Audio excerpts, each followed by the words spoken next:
আমাদের সমাজে মেয়েরা নামাজ পড়েন,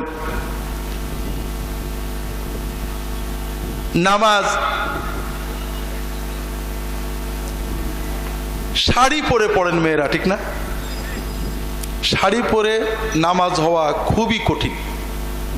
কারণ কোনো মহিলা যখন নামাজ পড়েন, পুরুষদের জন্য সতর হলো নাভি থেকে হাঁটু। মহিলারা যখন নামাজ পড়েন, মাথার চুল থেকে পা পর্যন্ত পুরোটা আবৃত করে রাখা ফরজ। কাপড় নেই, ন্যাংটো হয়েও নামাজ হবে। কিন্তু কাপড় আছে, যদি কোনো মেয়ে অন্ধকারে একা ঘরে নামাজ পড়েন, মাথার দুপাশটা চুল বেরিয়ে যায়, জুলফি বেরিয়ে যায়, পিছনের চুল বেরিয়ে যায়, হাতের কনুই বা হাতের বাজু বেরিয়ে যায়, শুধুমাত্র মুখমণ্ডল আর কবজি পর্যন্ত হাত, এটুকু বাদে থুতনির নিচে, গলার নিচেই, পিঠের কাছে হাত, কনুই ইত্যাদি বা পায়ের গোড়ালির উপরে কোনো জায়গা যদি বেরিয়ে যায় নামাজের ভিতরে, নামাজ হবে না, ভেঙে যাবে। শাড়ি পরে কি এগুলো ঠিক রাখা যায়? খুব কষ্ট। আপনারা অনেকেই সুন্নতি পোশাক নিয়ে মাশাআল্লাহ খুব আবেগী। পুরুষদের সুন্নতি টুপি, সুন্নতি জামা, কিন্তু মেয়েদের সুন্নতি পোশাক কি কোনো পুরুষ আজ পর্যন্ত আমার কাছে শুনিনি। কারণ আমরা মনে হয় চিন্তা করি যে এই বউটা দুনিয়াতে আজীবন আমার জ্বালাইছে, যদি বউটার আবার আমি সুন্নত মতো চালাই তাহলে বেহেশতে আমার সাথেই যাবে, বেহেশতে যে আমার জ্বালাবে। কাজেই ও যে পথে যায় যাক, যাই মরার পরে কিয়ামতে দোজখে যাবে, আমি জান্নাতে যে একটা ভালো হুর পাবো, এরকম চিন্তা আপনাদের নাকি? হ্যাঁ হাজেরিন, তাহলে মেয়েদের জন্য ফরজ এবং সুন্নত পোশাক, যেটা রাসূলুল্লাহ সাল্লাল্লাহু আলাইহি ওয়াসাল্লামের স্ত্রী, মেয়েরা, মহিলা সাহাবীরা পরতেন। আমার একটা বই আছে, কোরআন সুন্নাহর আলোকে পোশাক, পর্দা ও দেহসজ্জা, বিশেষ করে মেয়েদের পোশাক, কান পোড়ানো, নাক পোড়ানো, চুল, বিভিন্ন বিষয়ে বিস্তারিত আনছি। ছেলেদের পোশাক, মেয়েদের ফরজ এবং সুন্নত পোশাক হলো বড় ম্যাক্সি, পূর্ণ হাতাওয়ালা, পায়ের গোড়ালির নিচে পর্যন্ত ঝুল, ঢিলে ঢালা ম্যাক্সি। এটাকে আরবিতে বলা হয় দিরআ অথবা কামিজ। আর ম্যাক্সির নিচেই সায়া অথবা পাজামা, আর ম্যাক্সির উপরে বড় ওড়না।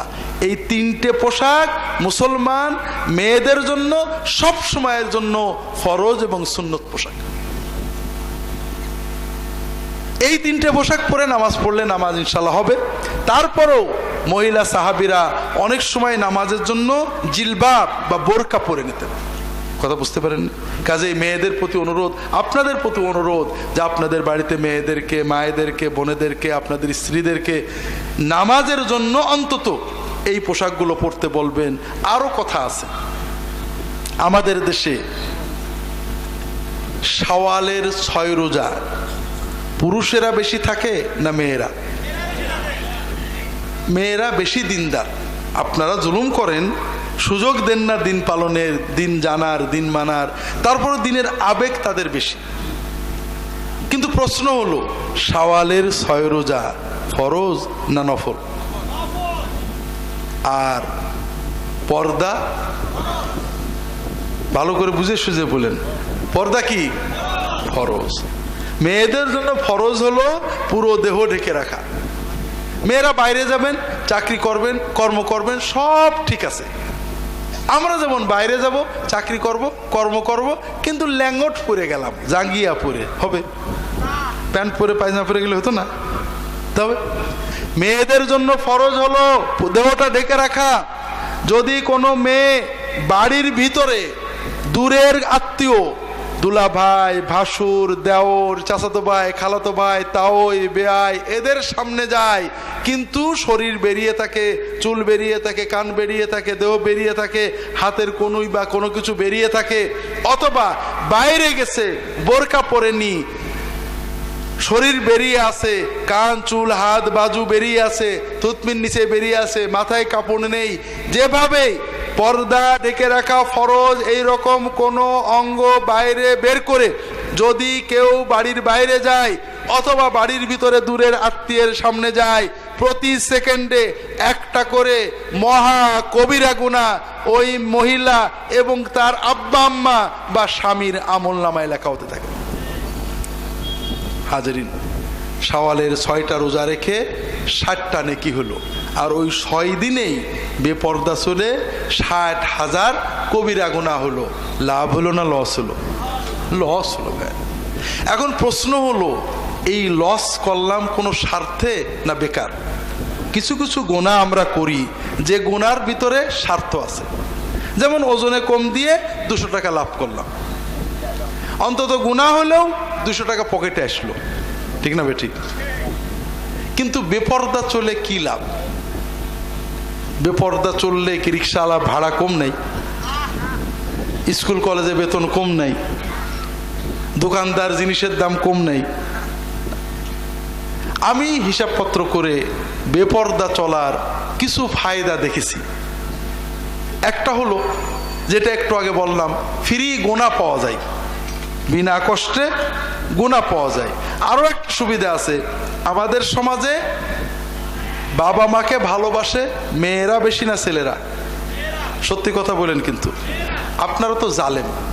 মজা হলো মায়েরাও জুলুম করে। সেটা কি? সম্পত্তি ছেলেদেরকে দেয়, মেয়েদের দেয় না। আছে নাকি আপনাদের দেশে? এই কাজ করলে কিন্তু ঈমান থাকবে না। আমরা শুধু পরের ভুল ধরি, নিজে যে আগেই দোদকে বসে আছে হুঁশ নেই। নামাজ বিশক্ত কাজা করেছেন, ধূমপান করেছেন, আল্লাহ কি বলে মদ খেয়েছেন, আল্লাহ মাফ করতে পারে তওবা করলে। তওবা না করলেও আল্লাহ মাফ করতে পারে বিভিন্ন কারণে। কিন্তু আপনি আপনার মেয়ের পারে জুলুম করে তার হক বঞ্চিত করে গেছেন। আপনার মেয়ে যদি মাফ না করে কোনোদিন মাফ পাবেন না। আর মনে করেন না যে কিয়ামতের দিন ফাঁকি ঝুঁকি দিয়ে মেয়েদের মাপ নেব, অত সহজ না। তো ভাইরা, মেয়েদেরকে বঞ্চিত করে বাবারা মায়েরা, এর সে বড় জালেম আর হারামখোর বাবা মা আর নেই। তারপরেও মেয়েরা বাবা মাকে বেশি ভালোবাসে।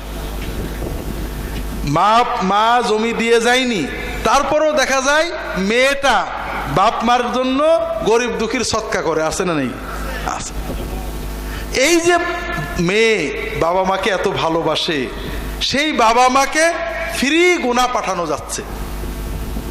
কথা বোঝেননি?